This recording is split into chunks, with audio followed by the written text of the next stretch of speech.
শিশু নন্দিনী হত্যার ঘটনায় সন্দেহভাজন আসামিকে চিনিয়ে নিতে মব সৃষ্টি করে রণক্ষেত্রে পরিণত হয়েছে লালমনিরহাটের ফলিমারি গ্রাম।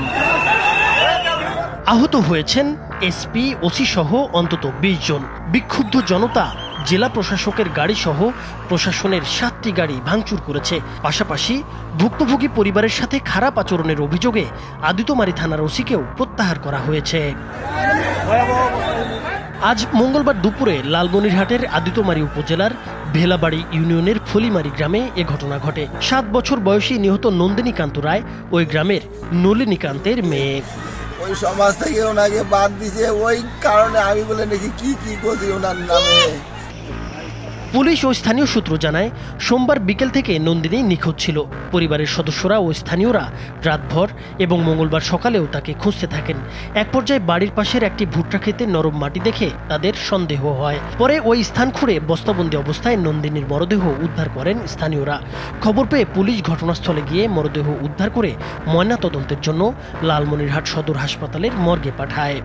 এদিকে স্থানীয়দের একজন দাবি করেন, সোমবার সন্ধ্যায় তিনি বিধানচন্দ্র নামে এক যুবককে ওই ভুট্টা ক্ষেত থেকে কোদাল হাতে ফিরতে দেখেছিলেন। এ তথ্যের ভিত্তিতে মঙ্গলবার সকালে স্থানীয়রা বিধানের বাড়িতে যান। সেখানে তারা বাড়িতে ভাঙচুর চালিয়ে আত্মগোপনে থাকা বিধানকে আটক করেন। পরে ঘটনাস্থলে থাকা পুলিশ বিধানকে নিজেদের হেফাজতে নেয়। এ সময় অভিযুক্তকে জনতার হাতে তুলে দেওয়ার দাবিতে বিক্ষুব্ধ লোকজন পুলিশের ওপর হামলা চালায় এবং তাদের অবরুদ্ধ করে রাখে। খবর পেয়ে লালমনিরহাটের পুলিশ সুপার ঘটনাস্থলে গেলে তিনিও অবরুদ্ধ হয়ে পড়েন। একইভাবে ক্রাইম সিন ইউনিট, সদর থানা, কালীগঞ্জ থানা, ডিবি পুলিশ, ফায়ার সার্ভিসের 2টি ইউনিট এবং বিজিবির সদস্যরাও ঘটনাস্থলে গিয়ে জনরোষের মুখে পড়েন। পরিস্থিতি নিয়ন্ত্রণে আনতে জেলা প্রশাসক, বিজিবি 15 ব্যাটালিয়নের অধিনায়ক, জেলা ও উপজেলা প্রশাসনের কর্মকর্তারা ঘটনাস্থলে যান। তবে তারাও প্রায় 3 ঘন্টা অবরুদ্ধ অবস্থায় ছিলেন। এ সময় বিক্ষুব্ধ জনতা দফায় দফায় প্রশাসনের সদস্যদের উপর হামলা চালায়।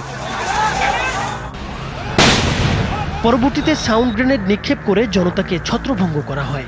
এরপর অভিযুক্ত বিধানচন্দ্র ও তার বাবা রণজিৎ কুমারকে আটক করে ঘটনাস্থল ত্যাগ করে প্রশাসন। এ সময় বিক্ষুব্ধ জনতা প্রশাসনের গাড়িবহর লক্ষ্য করে ইটপাটকেল নিক্ষেপ করে। জনতার ছোড়া ইট পাটকেল ও লাঠির আঘাতে পুলিশ সুপার আসাদুজ্জামান, আদিতমারী থানার ওসি নাজমুল হক সহ অন্তত 20 জন আহত হন। জেলা প্রশাসকের গাড়ি সহ প্রশাসনের 7টি গাড়ি ভাঙচুর করা হয়। এতে পুরো এলাকায় আতঙ্ক ছড়িয়ে পড়ে। স্থানীয়দের অভিযোগ, মাদকাসক্ত বিধানচন্দ্র প্রতিবেশী শিশু নন্দিনীকে ভুট্টা খেতে নিয়ে গিয়ে মুখ বেঁধে ধর্ষণ ও হত্যা করে। পরে মরদেহ বস্তাবন্দি করে মাটি চাপা দেয়। তবে এই অভিযোগের বিষয়ে তদন্ত চলছে এবং পুলিশ এখনো আনুষ্ঠানিকভাবে কোনো বক্তব্য দেয়নি। আর এই সবাটা বিনে দোষে মারিয়ে বস্তা ঢুকে হইল কেন? এই তো পাবলিক খেপি, এই তো পাবলিক খেপি না, জায়গা জমি নিয়ে কোনো কাজ কাছার লাগে। লালমনিরহাট জেলা প্রশাসক রাশিদুল হক প্রধান বলেন, নৃশংস এই হত্যাকাণ্ডের সুষ্ঠু তদন্ত করে আইনগত ব্যবস্থা নেওয়া হবে। পাশাপাশি ভুক্তভোগী পরিবারের সাথে খারাপ আচরণের অভিযোগে আদিতমারী থানার ওসিকেও প্রত্যাহার করা হয়েছে। আর যে পুলিশ অফিসার এখানে আমাদের বিচার প্রার্থীর সাথে খারাপ আচরণ করেছে তাকে আমরা আইনের আওতায় আনার জন্য চেষ্টা করছি এবং তাকে ইতিমধ্যেই তার পদ থেকে বরখাস্ত করা হয়েছে। লালমনিরহাটের পুলিশ সুপার আসাদুজ্জামান বলেন, সকাল থেকেই তিনি ঘটনাস্থলে ছিলেন। ইটের আঘাতে তিনিও আহত হয়েছেন। পরিস্থিতি নিয়ন্ত্রণে 3 রাউন্ড সাউন্ড গ্রেনেড নিক্ষেপ করা হয়েছে। তিনি জানান, নন্দিনী হত্যার ঘটনায় মামলা দায়ের করা হয়েছে এবং সরকারি কাজে বাধা দেওয়ার ঘটনাতেও পৃথক মামলা করা হবে বলে জানান তিনি। কেউ আইন ভঙ্গ করলে তার জন্য রাষ্ট্রের শাস্তির ব্যবস্থা রয়েছে। আমরা শাস্তির সর্বোচ্চ যে শাস্তির ব্যবস্থাটা যেন হয়, আমরা সেই লক্ষ্যেই কাজ করব। সুতরাং কেউ যেন আন্দোলন না হই, আইন নিজের হাতে তুলে আবার নতুন করে আমরা আইন শৃঙ্খলার অবনতি ঘটাবো, এটা যেন আমরা না করি, এই মেসেজটা আপনাদের মাধ্যমে আমরা সবাইকে দিতে চাই।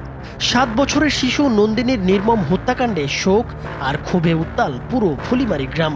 একদিকে হত্যাকাণ্ডের সুষ্ঠু তদন্ত ও দোষীদের দৃষ্টান্তমূলক শাস্তির দাবি, অন্যদিকে হামলা ও ভাঙচুরের ঘটনায় জড়িতদের বিরুদ্ধে আইনি ব্যবস্থার কথা বলছে প্রশাসন। ঘটনাকে কেন্দ্র করে এলাকায় এখনো থমথমে পরিস্থিতি বিরাজ করছে। নাইমুর হোসেন, মাছরাঙা টেলিভিশন।